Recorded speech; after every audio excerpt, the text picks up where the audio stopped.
I'm cooking a black bean with squash, buttery squash.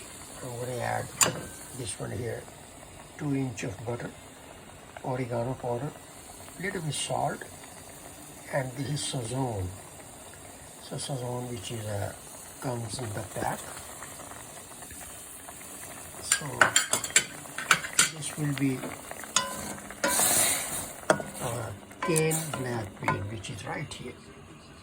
So I put it just one can. I'm going to use a little bit green onion which I grow. So I'm going to cut it. I'm going to add little chopped onion. I'm going to add it. Then I'm going to add this one, whole onion. That goes little cilantro, garlic, and sweet pepper. So I'm going to add this one right here.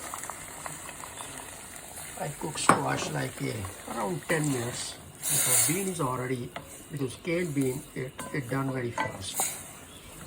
So then I'm going to add other masala, just other ingredient, just a little bit later, like a 10 minute after.